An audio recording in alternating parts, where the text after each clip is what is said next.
형제의 나라. 우리는 베트남을 그렇게 불러왔습니다. GDP 6.5%라는 화려한 성장률을 가진 한강의 기적을 꿈꾸는 동남아의 떠오르는 별. 삼성전자가 공장을 세우고 현대건설이 고층 빌딩을 올릴 때마다 우리는 뿌듯했죠. 영원한 파트너라는 막연한 믿음. 하지만 그 화려한 숫자의 장막을 걷어내면 전혀 다른 풍경이 펼쳐집니다. 삼성전자의 트럭들이 야밤에 베트남 공장을 빠져나가고 있습니다. 짐을 싸서 인도로 향하는 그 트럭들의 행렬이 의미하는 건 뭘까요? 오늘 영상에서는 포스트 차이나의 최대 수혜국이라 불리던 베트남 경제의 민낯과 경제 성장률 6.5%라는 화려한 수치 뒤에 숨겨진 베트남의 이면, 그리고 형제의 나라에서 리스크 관리 대상으로 전락한 베트남의 배신과 몰락의 과정을 낱낱이 파헤쳐 보도록 하겠습니다. 2024년 베트남 정부는 삼성전자에게 약속했던 세제 혜택을 하루아침에 뒤집었습니다. 4,300억 원. 그들이 갑자기 삼성에게 청구한 추가 세금입니다. 글로벌 최저한세라는 그럴듯한 명분을 갖다 붙였지만 본질은 간단합니다. 약속을 어긴 겁니다. 한여름 폭염에 예고 없이 공장 전기를 끊어버린 것도, 미국의 관세 압박을 한국 기업에게 떠넘기를 한 것도 같은 맥락이죠. 아이러니하게도 베트남 젊은이들은 SNS에서 한국 기업들을 조롱했습니다. 삼성이 우리를 필요로 하지, 우리가 삼성을 필요로 하는 게 아니야. 과거 전쟁에서 승리한 업적을 현재에 대입하는 듯한 착각 속에서요. 하지만 그들이 모르는 게 있습니다. 베트남 수출의 72%가 외국 기업에서 나온다는 사실을. 삼성 하나가 베트남 GDP의 20%를 책임진다는 사실을. 그 삼성이 지금 떠나고 있다는 사실을. 2025년 베트남 경제 성장률 6.5%. 이 수치만 보면 베트남은 여전히 아시아의 기적을 쓰고 있는 것처럼 보입니다. 국제금융계는 포스트 차이나의 승자로 베트남을 지목했고, 각국의 투자 자금이 하노이와 호치민을 향해 쏟아졌죠. 그런데 정작 현지 산업단지에 가보면 풍경이 다릅니다. 텅 빈 주차장, 꺼진 조명, 녹슨 컨베이어 벨트. 숫자는 춤을 추는데 공장은 침묵하고 있습니다. 어떻게 이런 괴리가 가능할까요? 답은 간단합니다. 베트남의 성장은 양의 문제가 아니라 질의 문제이기 때문입니다. GDP 숫자를 끌어올린 건 외국 기업들의 수출이지 베트남 내부 경제의 역동성이 아닙니다. 쉽게 말해 베트남이라는 무대에서 외국 기업들이 공연을 하고 있을 뿐 무대 자체가 발전한 게 아니라는 거죠. 삼성전자의 움직임이 이를 극명하게 보여줍니다. 최근 삼성의 베트남 공장에서는 대규모 물류 이동이 포착됐습니다. 생산 장비를 트럭에 싣고 베트남을 빠져나가는 장면들. 업계에서는 이를 철수징후로 해석합니다. 물론 삼성 측은 정상적인 운영 조정이라고 발표했지만 공장 가동률 저하는 숫자로 드러납니다. 이건 단순한 경기 사이클의 문제가 아닙니다. 구조적 이탈. 경제학에서 가장 무서운 단어 중 하나입니다. 일시적 침체는 회복됩니다. 하지만 구조적 이탈은 다릅니다. 기업들이 한번 떠나기 시작하면 그건 스냅백처럼 되돌아오지 않습니다. 새로운 투자처를 찾고 새로운 협력사를 구축하고 새로운 인프라에 적응한 뒤에는 굳이 돌아올 이유가 없으니까요. 베트남 정부는 아직도 6.5%라는 숫자를 자랑스럽게 내세웁니다. 하지만 그 숫자 뒤에서 외국 기업들이 지문을 싸고 있다는 사실은 외면하고 있죠. 제조업의 공동화가 시작되면 성장률이라는 숫자는 의미가 없어집니다. 빈 껍데기만 남은 호두 같은 거죠.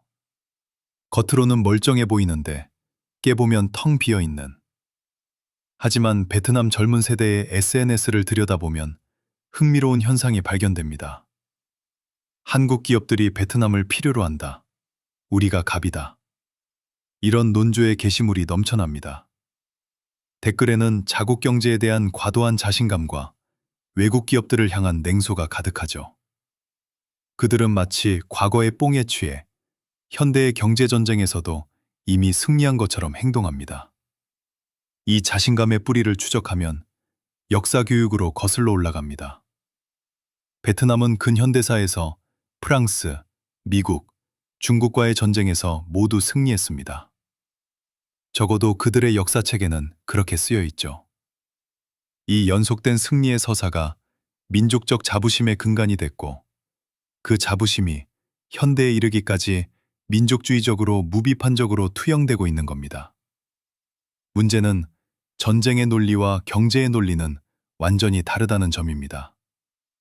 전쟁에서는 끈질기게 버티는 쪽이 이길 수 있습니다. 하지만 글로벌 경제에서 자본은 버티기를 하지 않습니다. 분리하면 떠납니다. 아무런 감정 없이, 아무런 미련 없이. 자본에게 국적은 없고 국경은 낮은 허들에 불과합니다. 빈 패스트에 대한 기대도 같은 맥락입니다. 베트남 최초의 글로벌 자동차 브랜드라는 타이틀에 취해 현실적인 경쟁력 분석은 뒷전이죠. 물론 빈페스트가 성공하면 좋겠죠. 하지만 현재 재무 상태, 기술 수준, 글로벌 시장에서의 위치를 냉정하게 평가하면 그 기대는 소망에 가깝습니다. 데이터가 아닌 희망에 기반한 전망이에요. 더 근본적인 착각이 있습니다. 베트남이 포스트 차이나의 수혜를 입은 건 맞습니다. 미중 무역 분쟁으로 중국을 탈출한 기업들이 베트남에 둥지를 틀었으니까요.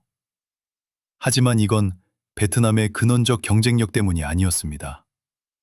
지정학적 상황이 만들어낸 반사이익이었을 뿐이죠. 외부 환경이 준 행운을 자신의 실력으로 착각하는 순간 그 행운은 사라질 준비를 합니다. 승자의 저주라는 말이 있습니다. 경매에서 가장 높은 가격을 불러 낙찰받은 사람이 결국 과도한 대가를 치르게 된다는 뜻이죠. 베트남의 근거 없는 낙관론이 바로 그런 저주를 부르고 있습니다. 과거의 승리에 취해 현재의 위기를 보지 못하는 것. 그게 진짜 패배의 시작입니다. 숫자 하나를 기억해 주세요. 72%. 베트남 전체 수출에서 외국인 직접 투자, FDI 기업이 차지하는 비중입니다. 다시 말해, 베트남이 세계에 파는 물건 10개 중 7개 이상이 베트남 기업이 아닌 외국 기업 제품이라는 뜻입니다. 이게 정상적인 국가 경제의 모습일까요? 더 충격적인 숫자가 있습니다. 삼성전자 하나가 베트남 전체 GDP의 약 20%를 차지합니다. 수출 비중으로 따지면 더 높죠. 한 국가의 경제가 단일 외국 기업에 이 정도로 의존한다는 건 무엇을 의미할까요? 솔직히 말해서 이건 독립된 국가 경제라기보다 글로벌 기업의 거대한 하청기지에 가깝다고 볼 수 있습니다. 비유를 해보겠습니다. 한 가정의 수입 72%가 외부에서 나온다고 가정해 보세요. 집에서 버는 돈은 30%도 안 되고 나머지는 전부 다른 사람들이 벌어다 주는 상황. 그런데 그 돈을 벌어다 주는 사람 중 한 명이 전체 가계 소득의 20%를 책임지고 있어요. 그 사람이 어느 날 나 그만둘래 라고 하면 어떻게 될까요? 베트남 경제 지표의 역설이 여기서 드러납니다. 삼성의 실적이 좋으면 베트남 성장률이 올라가고 삼성이 부진하면 베트남 지표도 흔들립니다. 삼성의 분기 보고서가 곧 베트남의 경제 전망이 되는 기형적 구조죠. 이건 공생관계가 아닙니다. 완전한 종속입니다. 물론 FDI가 나쁜 건 아닙니다. 모든 개발도상국이 외자 유치를 통해 성장의 발판을 마련하니까요. 문제는 그 다음 단계입니다. 외국 자본을 끌어들인 뒤에는 기술을 흡수하고 자국 기업을 육성하고 점차 자립경제로 이행해야 합니다. 한국이 1970에서 80년대에 했던 것처럼요. 하지만 베트남은 10년이 넘도록 그 다음 단계로 나아가지 못하고 있습니다. 결국 베트남의 경제 성장은 착시현상입니다. 외국 기업들이 베트남 땅에서 돈을 벌어 본국으로 가져가는 동안 베트남에 남는 건 임금과 세금뿐입니다. 그마저도 세금 혜택을 줬으니 제대로 걷지도 못했죠. 성장의 과실은 밖으로 나가고 껍데기만 안에 남는 구조.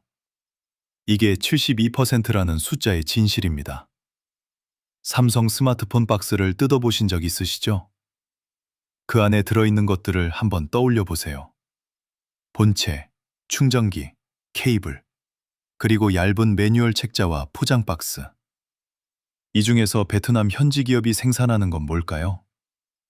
놀랍게도 박스와 매뉴얼입니다. 그게 전부예요. 10년이 넘는 시간 동안 삼성은 베트남에 천문학적인 금액을 투자했습니다.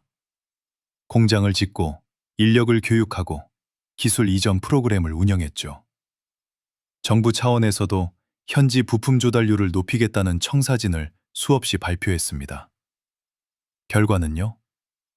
여전히 핵심 부품은 전량 수입입니다.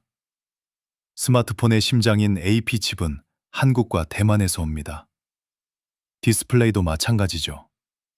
배터리, 카메라 모듈, 각종 센서들까지 전부 글로벌 서플라이 체인을 통해 조달됩니다. 베트남 현지에서 하는 일은 이 부품들을 조립하는 것, 그리고 그 조립된 제품을 담을 박스를 만드는 것.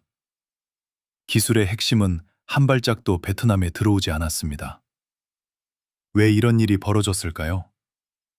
기술 이전이라는 게 그냥 매뉴얼 넘겨주고 끝나는 게 아니기 때문입니다. 기술을 받아들이려면 그에 맞는 인프라가 필요합니다. 숙련된 엔지니어, 품질 관리 시스템, 연구개발 역량, 정밀 제조 설비. 이런 것들이 갖춰지지 않으면 아무리 기술을 이전해줘도 흡수가 안 됩니다. 마치 초등학생에게 대학 교재를 줘도 이해하지 못하는 것처럼요. 메이드 인 베트남이라는 문구가 붙어 있지만 진실은 다릅니다. 그건 장소의 표시일 뿐이에요. 부가가치의 원천, 기술의 소유권, 이익의 귀속처를 따지면 메이드 바이 코리아가 더 정확한 표현입니다. 베트남은 조립 공장을 제공했을 뿐 가치사슬의 핵심에는 단 한 번도 진입하지 못했습니다.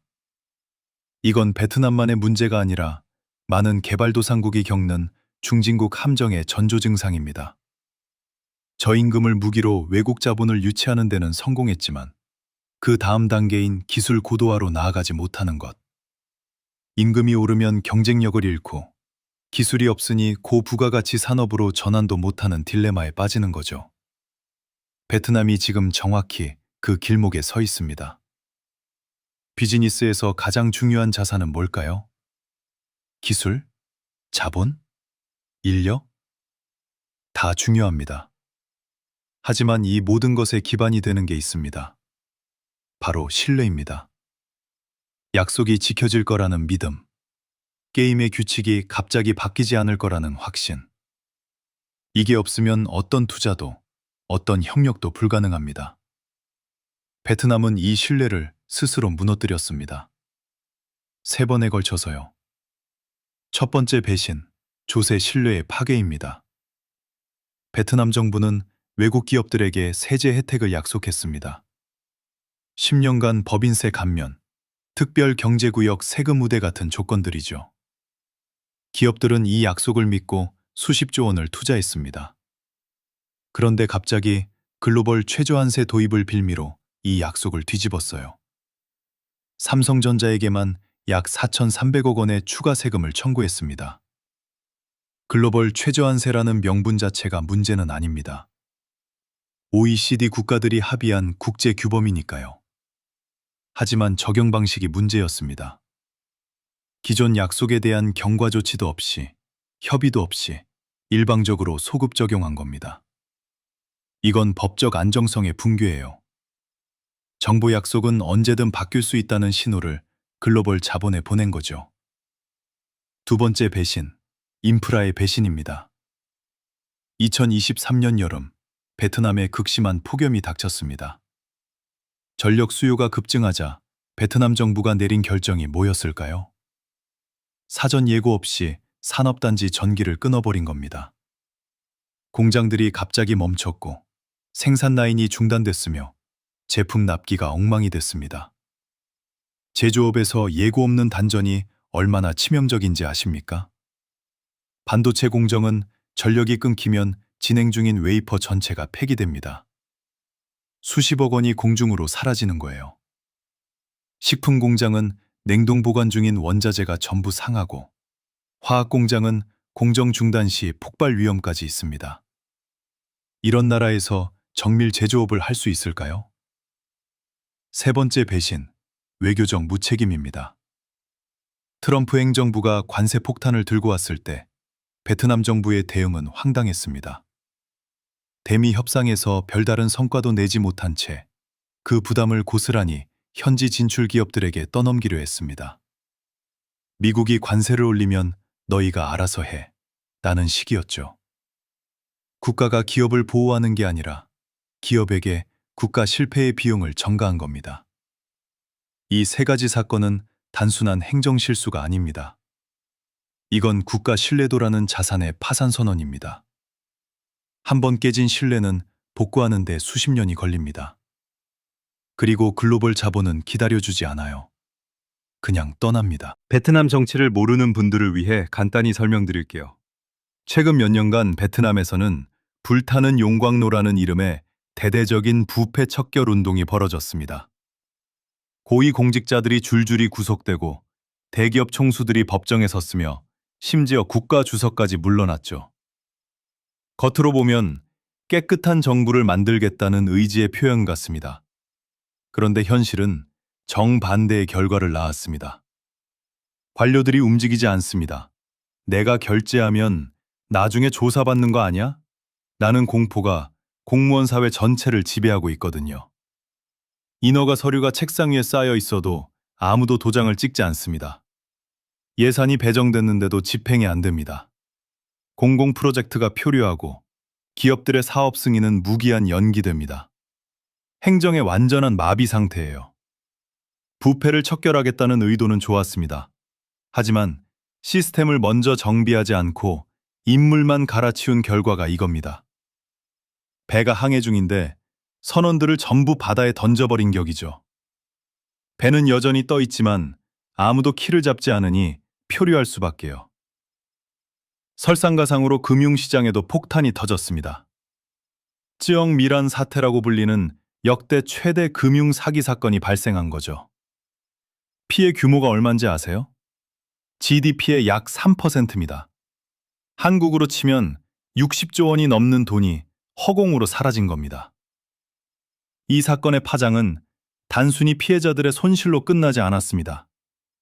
베트남 자본시장 전체의 신뢰가 무너졌어요.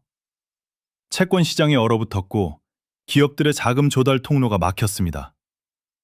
은행들은 대출 심사를 강화했고 부동산 개발사들은 줄도산 위기에 처했죠. 돈이 돌지 않으니 경제 전체가 질식 상태에 빠진 겁니다. 외부에서 들여다보는 투자자들 입장에서 생각해 보세요. 정부는 무능하고 관료는 움직이지 않으며 금융시장은 사기꾼들의 놀이터처럼 보입니다. 이런 나라에 돈을 넣을 사람이 있을까요? 불타는 용광로는 부패를 태우는 게 아니라 투자자들의 신뢰를 태우고 있는 겁니다. 자본에게는 국적이 없습니다. 감정도 없고 충성심도 없어요. 오직 하나의 본능만 있습니다. 더 안전하고 더 수익성 높은 곳으로 이동하려는 본능. 지금 글로벌 자본이 베트남에 대해 내린 평가가 뭔지 아십니까? 떠날 때가 됐다. 삼성전자가 움직이고 있습니다. 공식 발표는 공급망 다변화라는 세련된 표현을 썼지만 내용을 들여다보면 명확합니다. 스마트폰 생산 물량을 베트남에서 인도로 옮기고 있어요. 단순히 새 공장을 인도에 짓는 게 아닙니다. 기존에 베트남에서 하던 생산을 줄이고 그 분량을 인도로 이전하는 겁니다. 왜 인도일까요? 인도도 문제가 많은 나라입니다. 관료주의, 인프라 부족, 복잡한 세금 체계. 하지만 결정적인 차이가 있어요. 인도 정부는 약속을 지킨다는 평판을 쌓아가고 있습니다. 제조업 유치를 위한 인센티브 프로그램을 일관되게 운영하고 외국 기업들의 불만 사항에 적극적으로 대응하며 무엇보다 게임의 규칙을 갑자기 바꾸지 않아요. 인도만이 아닙니다. 인도네시아, 말레이시아, 태국도 베트남을 떠나는 기업들의 목적지로 부상하고 있습니다. 동남아 내에서도 경쟁이 벌어지고 있는 거죠. 베트남이 스스로 무너뜨린 경쟁력의 빈자리를 이웃 국가들이 채우려 합니다. 베트남 내부의 반응은 어떨까요? 감정적입니다. 삼성이 배신했다. 한국 기업들이 은혜를 모른다는 논조의 기사와 댓글이 넘쳐납니다. 하지만 자본의 세계에서 은혜나 배신은 존재하지 않아요. 오직 합리적 선택만 있을 뿐입니다. 삼성이 떠나는 건 배신이 아니라 리스크에 대한 합리적 대응이에요. 증거는 주식시장에도 나타납니다. 베트남 증시에서 외국인 투자자들의 매도세가 지속되고 있어요. 돈이 빠져나가고 있다는 뜻입니다.